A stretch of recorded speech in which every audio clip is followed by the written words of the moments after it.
Muito bem, turma boa, sejam todos muito bem-vindos. Estamos iniciando o nosso primeiro episódio, nosso primeiro podcast, na verdade, né? O programa Café e Prosa em um novo formato também disponibilizado para você em vídeo. Então já inicio esse primeiro programa te convidando, né, a se inscrever no nosso canal, a curtir, compartilhar, comentar, né, e também nos seguir nas redes sociais, esses que estão aparecendo aqui para você na tela, certo? Então já iniciando o nosso programa também, informando que está sendo realizado aqui no Nós Coffee Work. Inclusive convidamos você a nos seguir nas redes sociais, conhecer ainda mais Cafeteria e Cowork, né?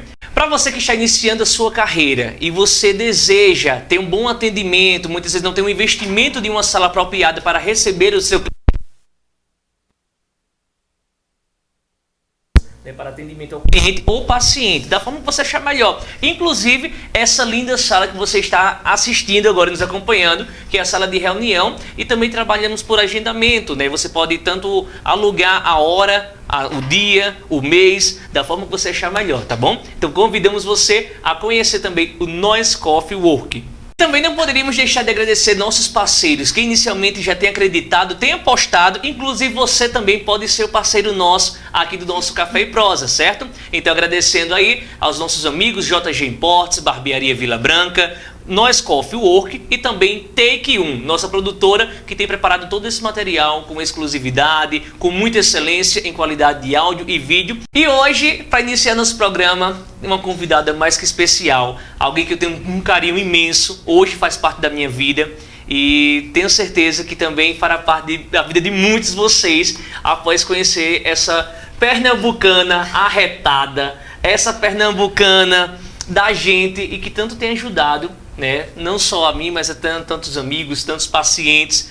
Hoje recebo aqui com muita alegria em nosso programa, nosso primeiro programa, a psicóloga clínica cognitiva comportamental, Erivânia Silva. Seja muito bem-vinda, querida, ao nosso programa, né? Nosso primeiro programa, já estrear, já inaugurar assim, de uma forma tão forte, né? Tão marcante. Muita satisfação, né, Eric? Poder estar aqui com você, sobretudo nesse momento de primeiro programa, nossa grande responsabilidade, né? E que responsabilidade, né? Agradeço pelo acolhimento de sempre, né? Tenho certeza que a recíproca também é muito verdadeira em relação a você. E aí, como você mesmo disse, essa pernambucana que de certa forma se tornou uma paraibana, né? Justamente, paraibana e brejeira. E eu já iniciei perguntando, quem é a Erivânia Silva? Então, Erivânia Silva é uma pernambucana que ousou e acreditou, né? E aí veio morar na Paraíba e hoje tornou-se uma Pernam paraibana, com muito orgulho. Amo essa junção, Pernam paraibana, com muita alegria, né? E assim, vim para a Paraíba justamente para estudar, vim fazer o curso de psicologia aqui na Paraíba e permaneci. Gostei tanto que aqui estou. Muito bom. Então, assim, já para que a gente possa iniciar, né, aproveitando a sua área, que não é só psicologia, mas é uma psicologia ainda mais aprimorada, né, com outras áreas, abrangendo também outras áreas. Conta um pouquinho pra gente, né, o que você tem trabalhado hoje clinicamente, né? Então, minha abordagem, né, cada psicólogo tem um segmento, uma linha de segmento, a minha é a cognitiva comportamental. Uhum. Esta, por vez, ela trabalha pensamentos, sentimentos e comportamento das pessoas. É verdade. Quando fala assim comportamento, já fica até meio receoso, porque ela realmente faz uma autoanálise só de olhar para você. E falando realmente em comportamento, eu acho que tem até um assunto interessante para a gente iniciar sobre autoconhecimento, algo que tem tanto a ver, né, e que realmente hoje em dia é necessário entendermos um pouco mais sobre o autoconhecimento. O processo de autoconhecimento é um processo pelo qual nós precisamos identificar nossa subjetividade. O que é bem pertinente nesse processo é quando você se conhece, você tem um processo de autoavaliação e um conceito do seu eu ideal. Porém, o autoconhecimento não é tão simples como se pensa. Porque neste processo de autoconhecimento é notório que há um outro processo que é uma junção. A sua autoestima. Porque na sua autoestima você faz uma autoavaliação do seu eu. E aí ela vai para duas dimensões. A primeira, no sentido de aprovação do outro. E a segunda, qual é o meu papel? Justamente. Realmente, né, entendemos essa junção do autoconhecimento como também da autoestima, né? E é importante como podemos entender a nossa função, né? A nossa missão, o nosso eu verdadeiro, nossa missão. Então, Eric, essa missão que é falada por você, dentro do processo psicológico, nós vamos compreender como a sua autoavaliação. Qual o sentido do seu eu? O que é que você pretende desse sentido? Onde você gostaria de estar e qual também o teu limite, humanamente falando. Então, esse processo, por vez, como eu disse, o autoconhecimento não é tão simples como as pessoas acham. Inclusive, se nesse instante eu fizesse uma dinâmica de que você pudesse identificar 10 qualidades suas, você iria, de certa forma, indagar quais seriam de imediato. Mas se eu dissesse a você, me mostre 10 defeitos seus, você imediatamente no automático, né? Me responderiam. Então, o que ocorre? Muitas vezes, nós enfatizamos os nossos pensamentos disfuncionais propositalmente como punição. Entendi. E nesse momento, assim, como podemos entender e nos autoavaliar para entendermos a nossa missão, entendermos o nosso papel mediante a sociedade e também a nós mesmos, né? Entender o nosso eu interior. É fundamental. Agora eu vou puxar um pouco para a minha área. É fundamental um processo de psicoterapia. Eu costumo sempre comparar a psicoterapia como uma águia. Você sofre, mas você se liberta. Sim. E o processo da águia é justamente esse. Quando ela se liberta, ela voa livremente e não se aprisiona. Então a terapia, ela vai trazer esse olhar libertador, emocionalmente falando, e acima de tudo, ela vai proporcionar a você habilidades sociais, porque nós não somos e nem devemos vivermos sozinhos. Justamente. Então, neste instante, onde você vivencia suas habilidades sociais de empatia, de assertividade e principalmente de civilidade, você começa a se reconhecer. E nesse processo de reconhecimento, automaticamente vai gerando em você um fortalecimento emocional que vai lhe proporcionar enfrentamentos diante do seu dia a dia. Então o processo é simples. Quer se conhecer? Permita-se você mesmo avaliar o que é que você está fazendo primeiro por você. Depois a empatia para com o outro. Então, 2 pontos principais para esse conhecimento: assertividade e empatia.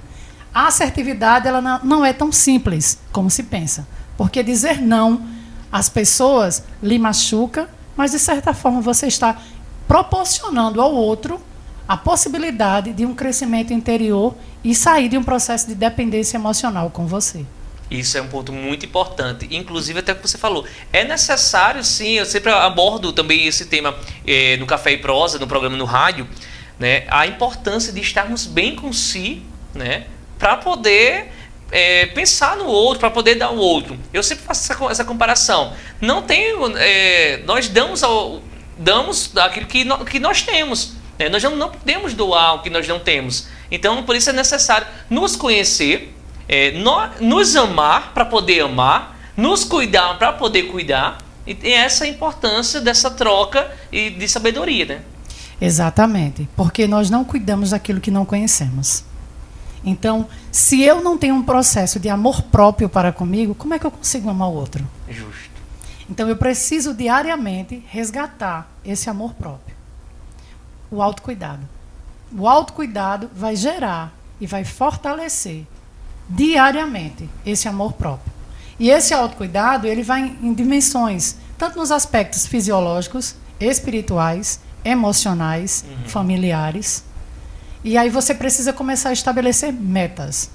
Mas assim, metas das quais sejam atingíveis por você. Nesses 4 aspectos. E aí você consegue verdadeiramente conduzir o amor próprio e poder transmitir esse amor para outras pessoas. Já que estamos tocando em um assunto tão bem abordado, que é a relação do amor próprio, né, que eu acredito que muitos também tenham essa mesma dúvida frequente, tanto em casa, também se passa por isso na cabeça. Como podemos identificar a falta de amor próprio? você não entra num processo de desvalorização pessoal. Você começa a se comparar a outras pessoas e nesse processo de comparação você baixa a sua autoestima e automaticamente você vai se deixando, você se permite, na verdade, você se permite a uma desvalorização. Entra nesse momento alguns pensamentos automáticos disfuncionais. Eu não consigo, eu não sou, eu não posso. E aí, infelizmente, você começa a compreender que não existe mais um amor por você. Mas também existe uma forma de sair dele, fazendo exatamente o contrário, gerando em você um enfrentamento. Eu posso, eu consigo, não é fácil, mas é possível. Justamente. Entende?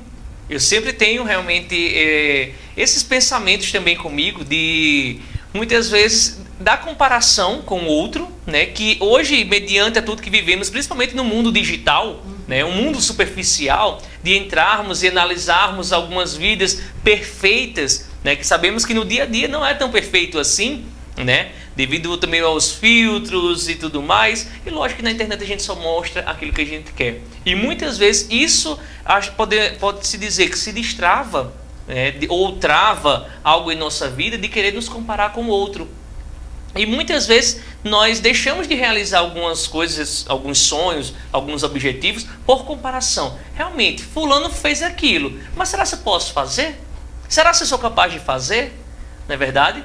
Então, como podemos começar? O primeiro ponto específico, o primeiro ponto inicial do auto-amor, se assim posso falar, do amor próprio, de se cuidar e se valorizar, principalmente internamente, né? Reconhecer suas emoções e validá-las.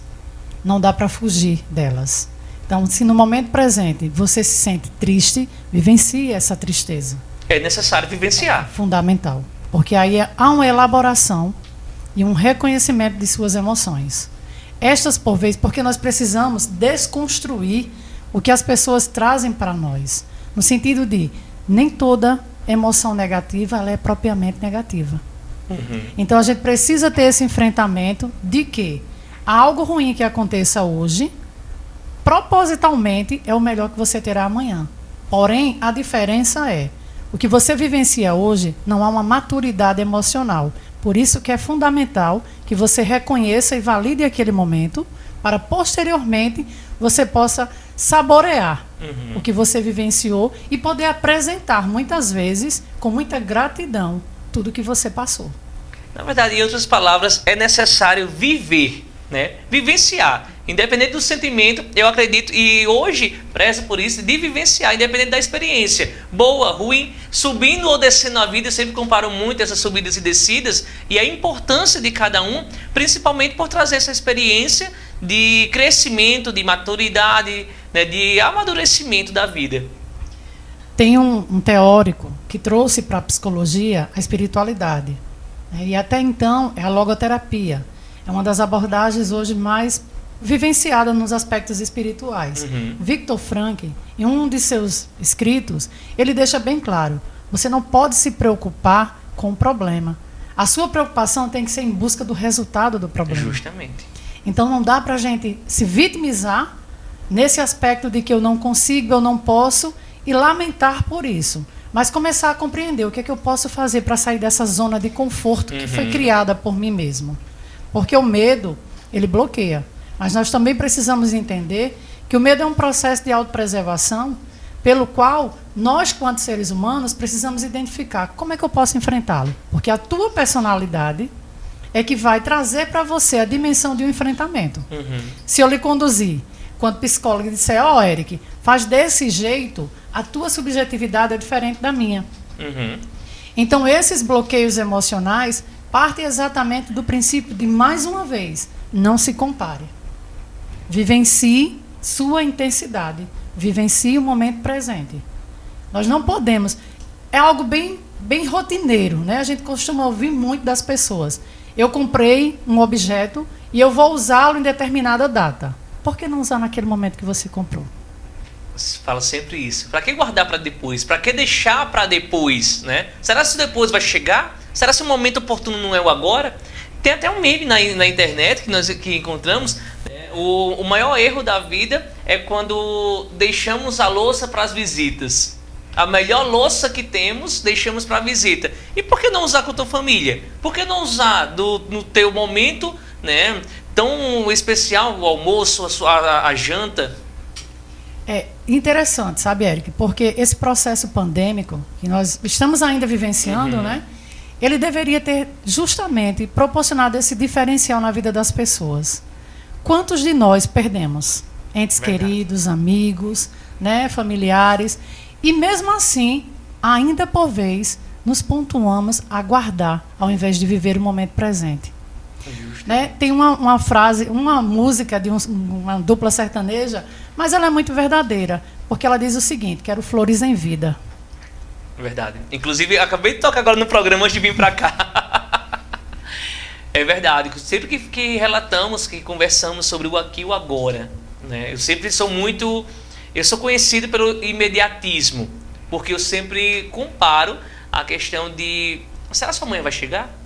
E se eu posso, se eu tenho esse desejo agora, se eu posso fazer agora, por que eu esperar amanhã para fazer? Eu não sei se amanhã vai chegar. Quantas e quantas vezes eu fui pego de surpresa e tive que guardar sonhos, tive que guardar vontades, desejos, por não poder fazer naquele momento e perdi a oportunidade que bateu na minha porta. Então eu sempre falo, a oportunidade, nunca espere a oportunidade certa chegar. Pode ser aqui agora, então aproveite o seu momento.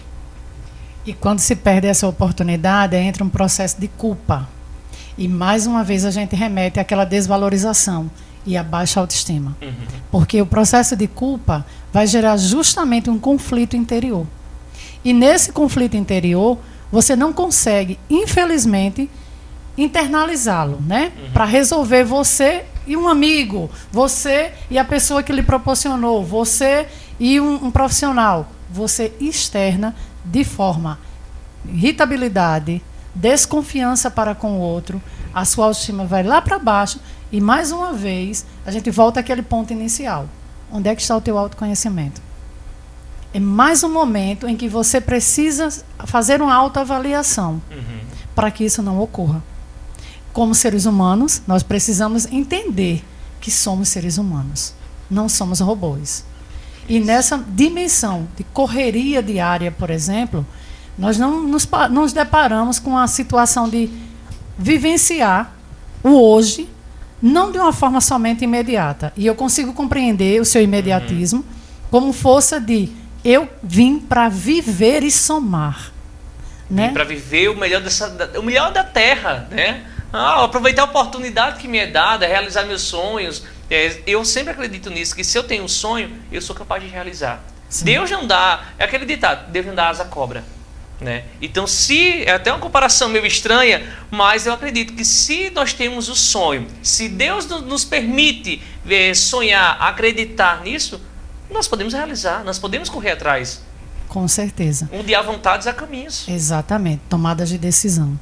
A tomada de decisão na nossa vida é fundamental. E nós precisamos avaliar essa tomada de decisão. Principalmente no que você quer para você. Porque se você for pensar exatamente, exclusivamente no outro, você, por exemplo, não sai de relacionamentos abusivos. Porque você se penaliza com o sofrimento do outro. E o teu? E aí a gente vai começando a compreender outros contextos, por exemplo, a ansiedade.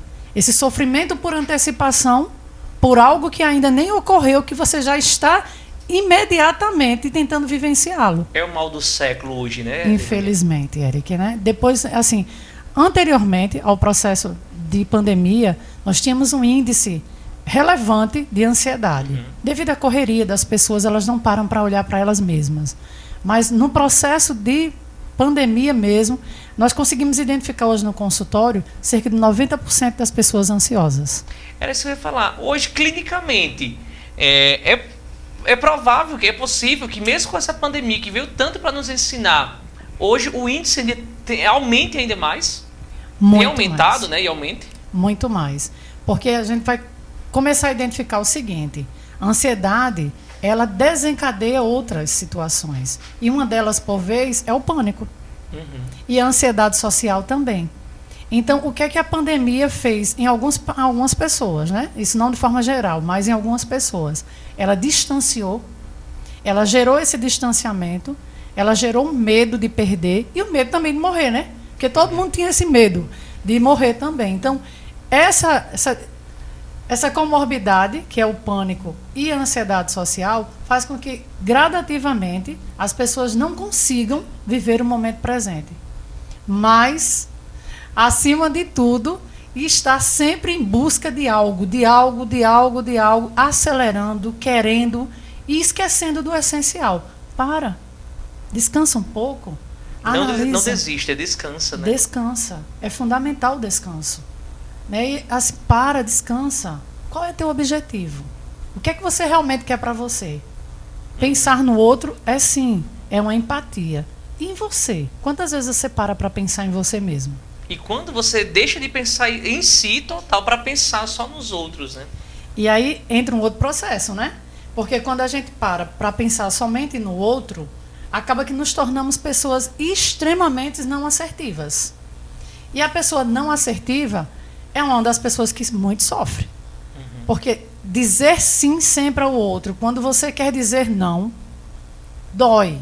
Bastante. E aí, mais uma vez, você começa a se questionar. E as consequências vêm, né? E aí a ansiedade se faz presente novamente. E hoje, para quem está nos assistindo, eu acredito que isso passamos diariamente, né, no nosso dia a dia.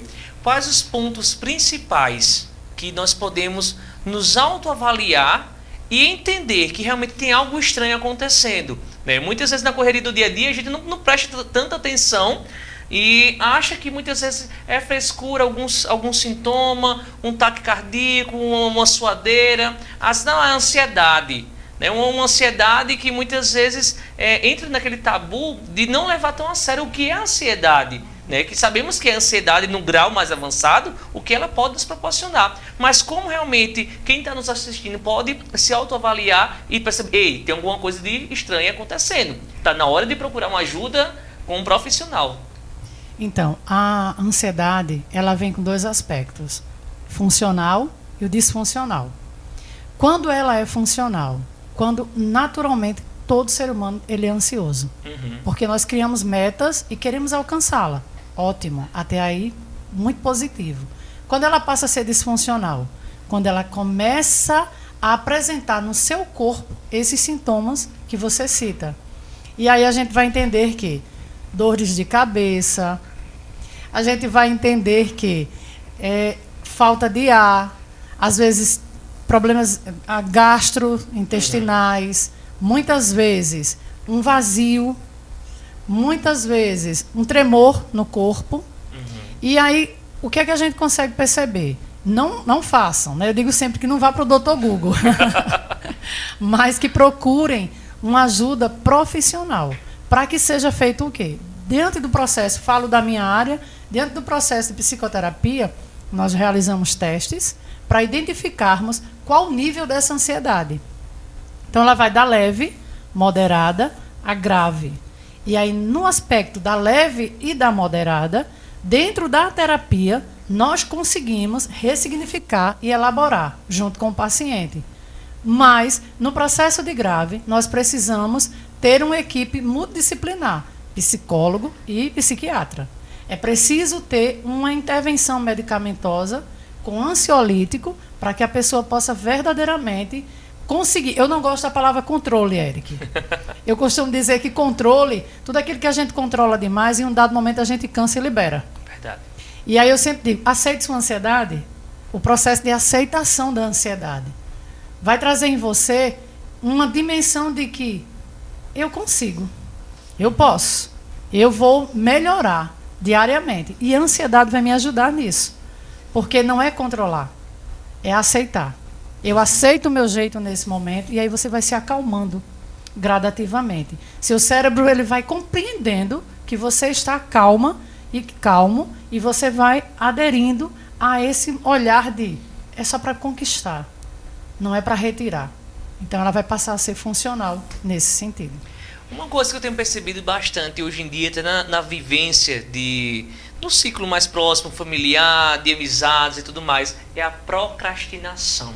Outro assunto tão abordado, né, saindo um pouquinho aí da ansiedade e entrando mais na área da procrastinação. Hoje temos percebido não só o adulto, mas na criança, no adolescente, né, o ato da famosa preguiça ou deixar para depois, né, o não fazer agora. As redes sociais, o celular, tem influenciado isso? Muito, né? Infelizmente, nós precisamos ter esse olhar de que nem sempre as redes sociais elas contribuem como deveriam, né? E nesse olhar de procrastinador, deixa sempre para fazer depois, muitas vezes, aquilo que você se sente incapaz de fazer naquele momento. E aí a gente começa a pensar na possibilidade de, em sala de aula, quando vamos realizar uma prova, a resposta inicial é sempre pelas mais fáceis. Deveria ser o contrário. Porque o olhar do procrastinador é justamente esse. Eu começo pelo mais fácil, pelo mais simples. O outro, se der, eu faço. Se não, deixa para lá. E aí, o que é que a rede social faz? Eu escuto muitos relatos do TikTok, por exemplo. Aí eu passo o dia olhando. E aí o dia passa realmente. E quando você chega e para e pensa, o que é que eu fiz hoje? Aí gera um sentimento de quê? Angústia. Essa angústia vai gerar também culpa. E aí a procrastinação, infelizmente, também tem sido um processo de autossabotagem que as pessoas elas conseguem trazer para si mesmo com medo de enfrentar a realidade presente. Né? Com medo de dizer assim, eu consigo, eu vou fazer. E aí, infelizmente, hoje nós temos um nível altíssimo de procrastinadores. E a forma de sair dessa procrastinação? Bem simples. Faça para você um cronograma de suas atividades. Organize por etapas. O que é que eu tenho hoje? O que é que eu posso fazer amanhã? O que você não conseguir fazer hoje, não sofra. Lembre-se que amanhã tá tudo bem. Você vai conseguir. Desde que você não fique lamentando. A lamentação, ela gera ainda mais esse desconforto e proporciona a procrastinação. É igual estudar para concurso público, um exemplo, né? Aí ou uma dieta. Eu vou começar segunda-feira. Segunda-feira eu começo. E aí quando chega a segunda, mas só um docinho hoje. Não, mas eu no fim de semana eu fiz o dia do lixinho. E aí acaba procrastinando. E a dieta está indo por água abaixo. Aí começa a comparar, não, eu nem consegui. Realmente eu não vou conseguir. Né? Então, e aí abre mão de tudo. Aí abre mão de tudo. Então se sabota. Isso é autossabotagem.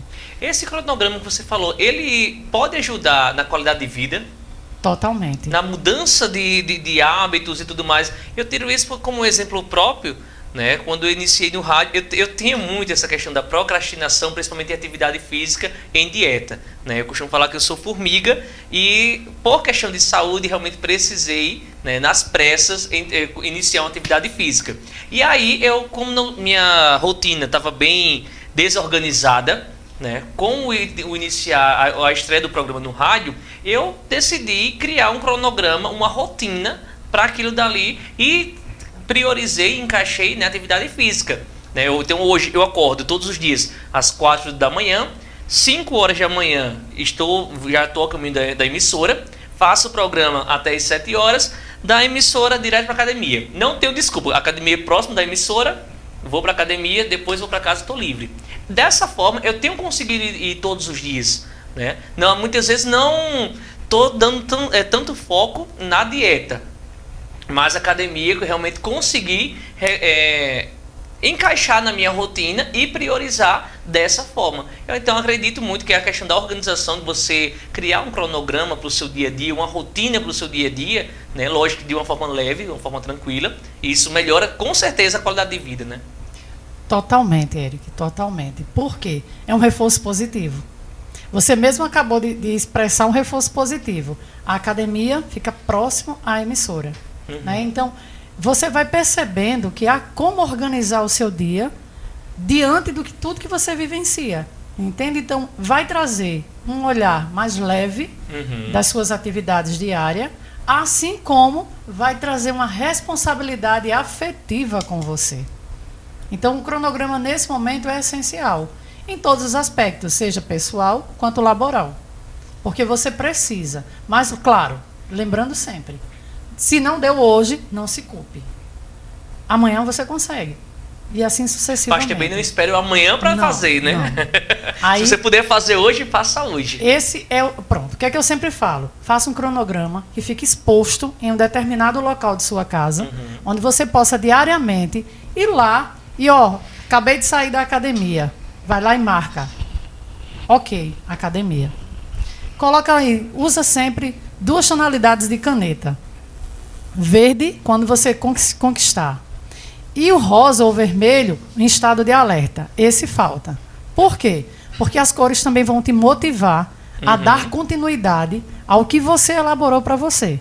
E não permita que outra pessoa faça. É quase um boletim, né? Você vê aquele boletim quando tá vermelho, sei, tu não gosta feio. Exatamente. E aí, assim, não permita que outra pessoa faça. Porque é muito simples a gente opinar diante daquilo que a gente não vivencia. Isso. E aí é preciso que você sente e você mesmo consiga fazer. Eu aconselho a fazer mensal.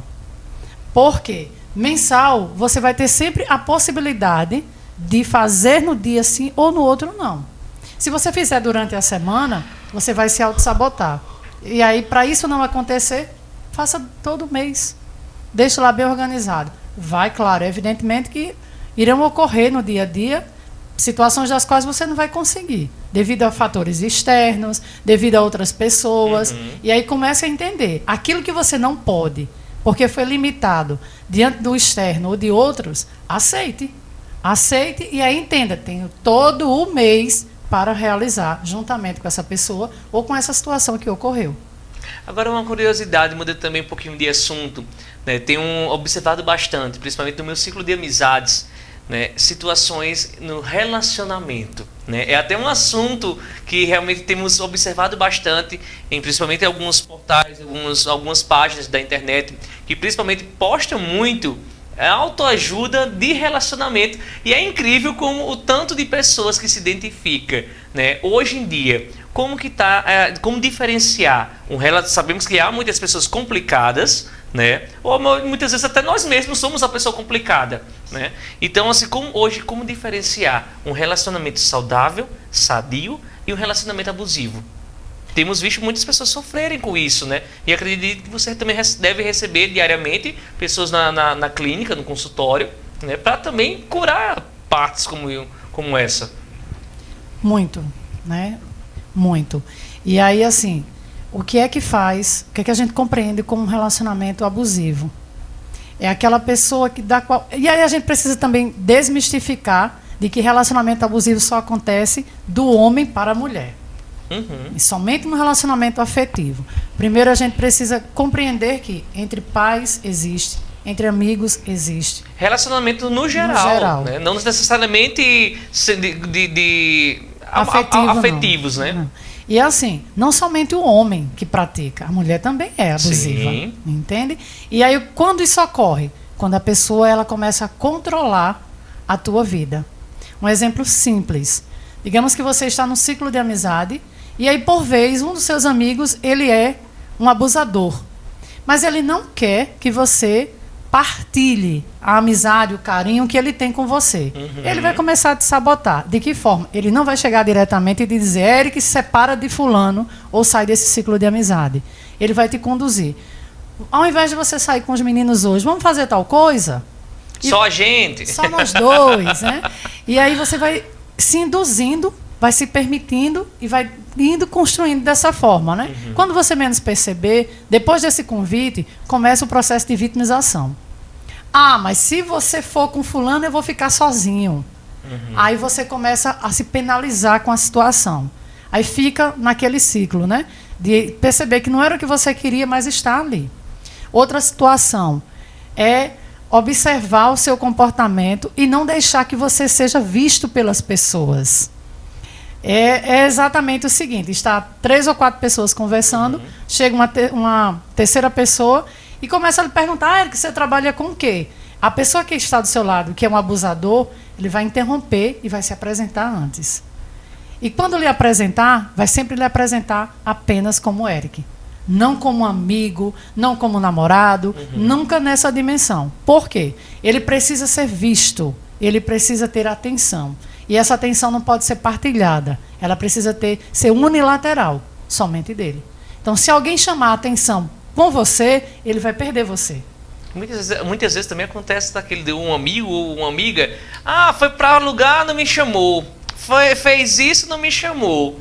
Muitas vezes acontecem situações tão bestas que muitas vezes você fica a se perguntar, e tu me chamasse para alguma coisa? Tu me chamou para sair, tu me chamou para isso, porque muitas vezes você tem a obrigação de chamar o outro e o outro não te chamar. Não existe obrigação nenhuma aí, né? Porque num processo construtivo de um relacionamento saudável, nós precisamos respeitar o espaço do outro, independente de onde o outro se encontra. E aí a gente vai lembrar do seguinte: quantos amigos passaram por nossas vidas? Aí vamos lembrar a música de Oswaldo Montenegro. Faça uma lista dos grandes amigos. Isso. E aí a gente vai começar a compreender. Quem é amigo, verdadeiramente, e vive uma relação saudável, quando se encontra, parece que não está distante. Justo. Aquela comunicação assertiva, ela vai acontecer de uma forma tão afetuosa que há um acolhimento. Há um reconhecimento e valorização da amizade. É uma compreensão maior, né? Totalmente. Então, assim, além disso que você coloca em relação a cobranças de não ter chamado para determinado local, há também um outro processo. Uma fala que é muito utilizada pelo abusador é exatamente o seguinte: você comunica, hoje à noite eu vou sair com X pessoa.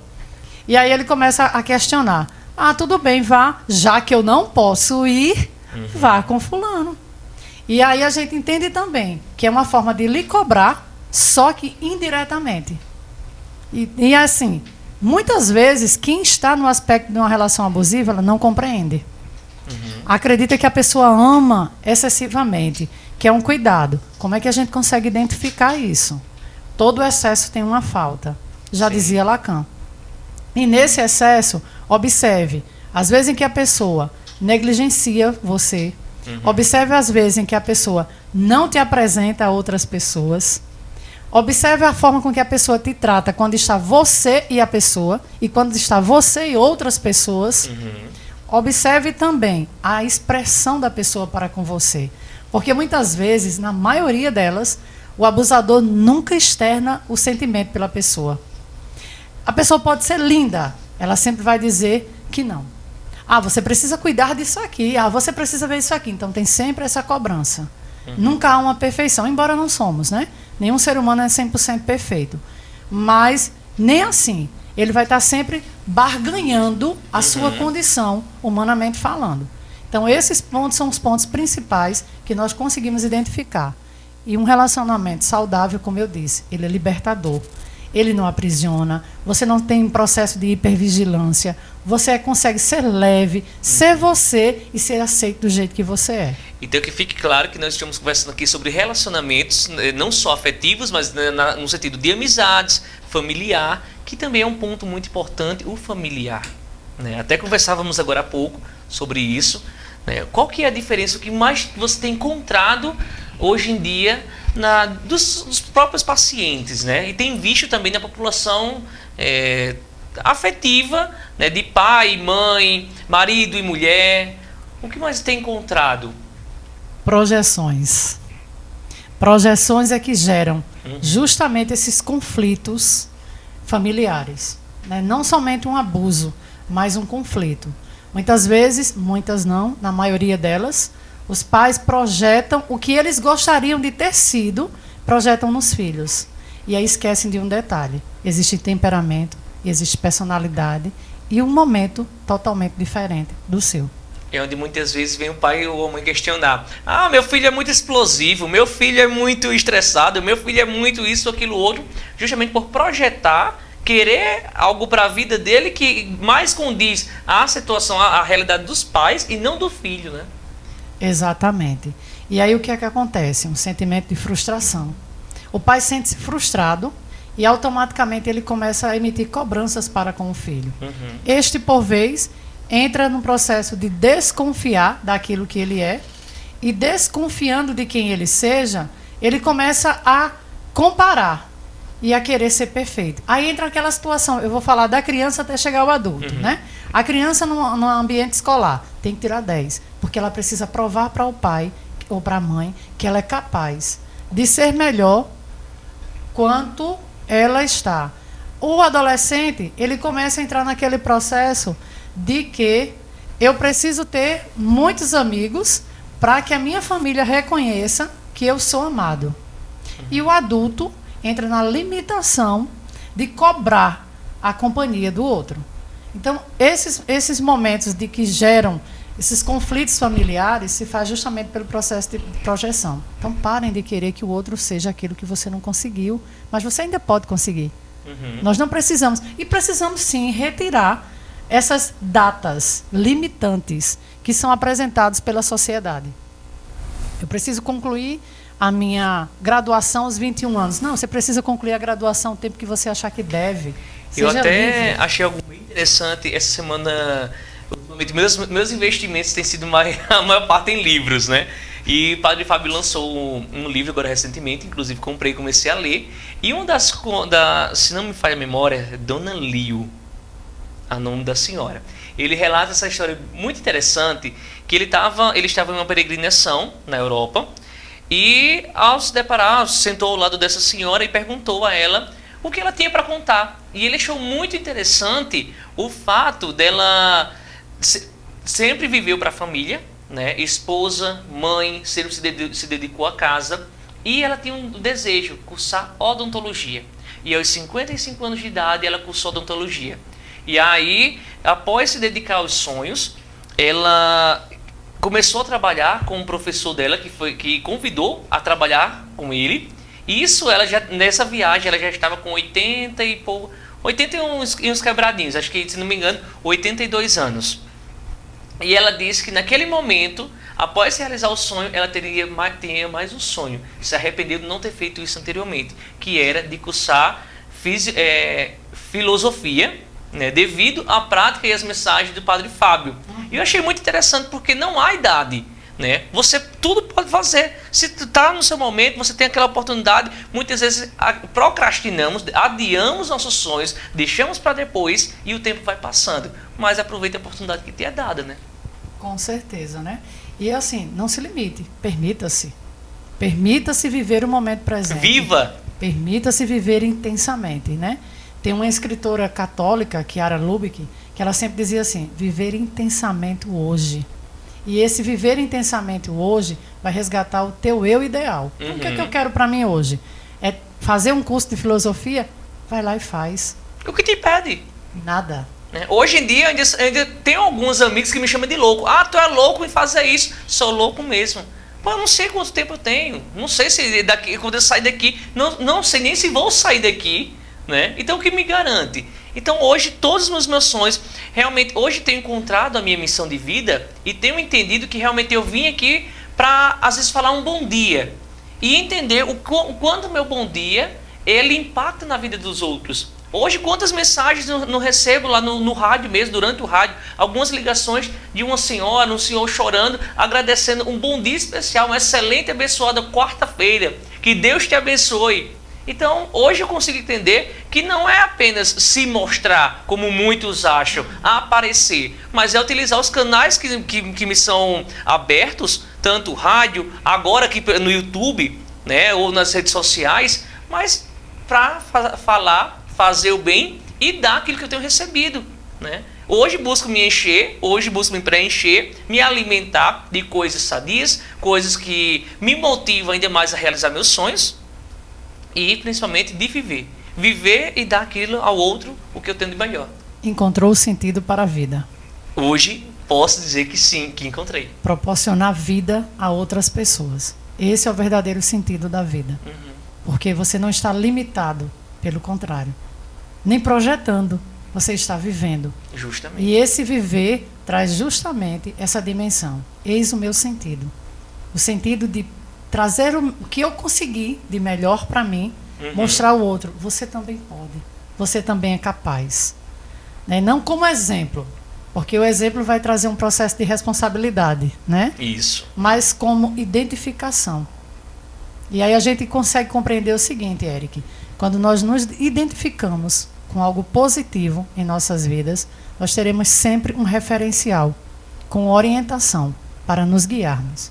Então, que você continue sendo esse referencial na vida de tantas pessoas, emitindo tanta positividade, por mais Erics no nosso dia a dia, porque nós precisamos exatamente disso, de pessoas que acrescentem, de pessoas que somem, porque, infelizmente, né, existem pessoas hoje das quais elas não conseguem, elas, infelizmente, trazem uma autopunição e uma amargura em estar com outras pessoas. Você poder proporcionar esse olhar do melhor na vida do outro. É possível. Né? Nós precisamos de pessoas que acrescentem diariamente.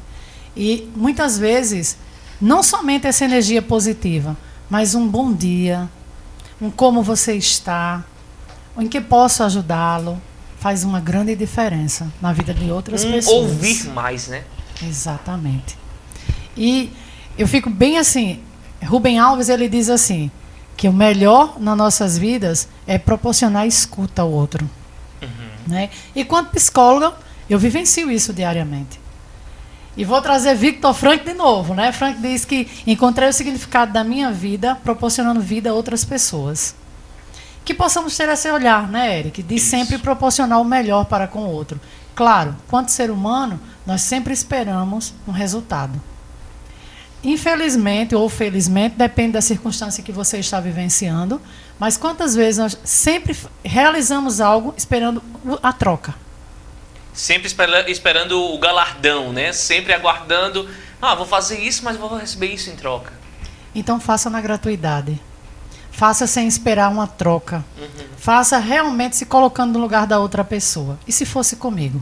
Como é que eu gostaria? Justamente. E aí você vai compreender que o que você fez foi uma libertação emocional. Essa reciprocidade em cuidar do outro, talvez quem você cuidou não volte para cuidar de você. Mas diariamente você vai encontrar outras pessoas que cuidem. E você vai se recordar, né, como eu estou sendo tão bem cuidado agora. Né? E essa vida que vai se proporcionando, tem uma fábula que é bem interessante. E ela traz essa dimensão, justamente do cuidar, do poldar. Né? É meu bambu amado. Nessa fábula, assim, de uma forma bem resumida, era um bambu belíssimo, e o dono resolveu cortá-lo. E ele questionava, mas cortar-me? Por que logo eu tão belo te proporciono sombra, tantas coisas boas, né? E o dono poldou e explicou para ele, eu preciso que você, ao ser poldado, possa proporcionar novas vidas, possa ajudar outras pessoas. Então, que muitas vezes, nós também precisamos ter esse olhar. Nem sempre. Quem cuidou, o qual você cuidou, vai voltar a cuidar de você. E outra coisa, o sofrimento também não é totalmente negativo. Não mesmo. Aí entra um processo de resiliência. Quantas vezes nós precisamos enfatizarmos que, quando sofremos, aprendemos a amar. Porque a medida do amor é amar sem medida, segundo Santa Teresinha. Então, que tenhamos essa dimensão. A resiliência, ela precisa acontecer também nesse contexto. Não enfatizar apenas o sofrimento, mas o que estará por trás desse sofrimento. O que é que eu vou aprender? O que é que eu vou ensinar? O que é que eu vou partilhar? Então, que tenhamos um olhar do bambu amado, de se permitir a viver novas experiências, a proporcionar novas vidas. E assim, sempre trazer essa dimensão de o melhor para o outro e gradativamente para com você. Coisa boa, gente, bom demais já inaugurar, já estrear nosso primeiro programa dessa forma, né, de uma forma tão positiva, recebendo essa convidada especial, Erivânia Silva. Querida, agradeço demais. Nossa hora está se esgotando, mas não vai ficar por aqui não, tá, gente? Já garanto a você, já estamos nos organizando, virá a continuidade desse papo, dessa prosa legal, porque o cafezinho tá aqui, viu? Então, já te agradecendo, Erivânia, muito obrigado por ter aceitado o nosso convite, né? Eu acredito que não teria uma pessoa melhor para termos aqui nesse primeiro programa, de já fazer essa reflexão, de também trazer alguns ensinamentos que possam melhorar o nosso dia a dia, porque essa é a intenção do Café e Prosa, né? O Café e Prosa Rádio, Café e Prosa Instagram, Café e Prosa YouTube, justamente ajudar no dia a dia, não só com mensagens, mas também ensinamentos que a gente possa aplicar e possa também nos amadurecer. Eu que te agradeço, Eric, né, pela satisfação de estar aqui com você e tenho certeza, né, de que possamos ter outros momentos. Com né? certeza. Estamos aqui justamente para isso, para poder proporcionar o melhor que temos. Então, ao recebermos, vamos realizar os nossos talentos e expor, né? E agradeço muito por esse momento e tenho certeza, viu? Quando precisar, estou à disposição com muita alegria. Com toda certeza. Seu telefone já está aqui, já está salvo. Inclusive, deixa eu aproveitar esse momento e repassar aqui o contato de Erivânia Silva. Está aqui para vocês que desejam ter um contato direto com a Erivânia, né? Marcar, né? Lembrando também que a Erivânia atende aqui em Solânia nas quintas-feiras na CAMED, nas sextas-feiras, agora também aqui no nosso Coffee Work, tá? Então você pode agora mesmo entrar em contato através do WhatsApp, esse que está aparecendo aqui no canto da tela para você, tá bom? E marcar já a sua consulta ou terapia, que inclusive eu digo a você, todas as sextas-feiras eu sou o primeiro paciente, esse daqui não abro mão, tá, gente? Realmente a terapia, a importância da terapia, né? Não apenas para tratamento de algo específico, mas de autoconhecimento, né? Eu sempre comparo muito a nossa vida com um copo, uma caneca, muitas vezes cheios, né? Nós realmente no dia a dia estamos cheios de frustrações, de problemas, de dores de cabeça, de tanta coisa para resolver, e precisamos também ser esvaziados para coisas novas e principalmente coisas boas possam adentrar e nos preencher. Exatamente, Eric. Né? E é esse processo que você traz de terapia, eu consigo conciliar para uma regulação emocional. Gostei da nova palavra, novo conceito, né? Já tirei aí terapia agora, como é o nome mesmo? Regulação emocional. Regulação emocional. Você consegue esvaziar aquilo que está te enchendo, seja negativamente, né, na maioria das vezes, e permitir que o novo seja preenchido. Então é uma regulação emocional bem interessante. Eu gostei até do exemplo aí que você trouxe, viu? Gostei, bom demais. Aqui é assim, é a troca de conhecimento e principalmente, né, antes que algumas pessoas aproveitem para nos julgar, né, aproveitar que hoje em dia é tão normal, né, a internet ou a terra sem lei, né, que se usa muito, e antes que nos julguem, me julguem, né, o Café e Prosa realmente ele vem com esse intuito. Né, não de conversar, de prosear de uma forma leve, de uma forma descontraída, abordar diversos temas, né, independente do profissional, independente da área que iremos trazer, e eu aproveitei esse espaço. Então esse é o intuito realmente do Café e Prosa, a gente ter esse momento de descontração e principalmente levar conteúdo, levar ensinamento e muitas vezes novidades para quem nos assiste. Então, para você que nos acompanhou, eu muito obrigado. Quero agradecer também a Barbearia Vila Branca, mandou esse recebido especial aqui para a gente inaugurar, né, estrear nosso programa. Então, eu te convido mais uma vez, se inscreve no canal, se gostou, curte, comenta, compartilha. Me segue também nas redes sociais, essas que estão aparecendo aqui, inclusive deixar também a de Erivânia, né? Vai lá, segue, tem muita dica bacana para você tá sempre aprendendo novas coisas aí também sobre a psicologia e você também, né? Então fica aqui a dica, muito obrigado, agradeço cada um de vocês e próxima quarta-feira, ou melhor, toda quarta-feira, 7h30, 19h30, tá bom? Teremos novos vídeos por aqui, novos episódios, novos profissionais, novos convidados, então sempre trazendo novidades para você. Então muito obrigado e até a próxima.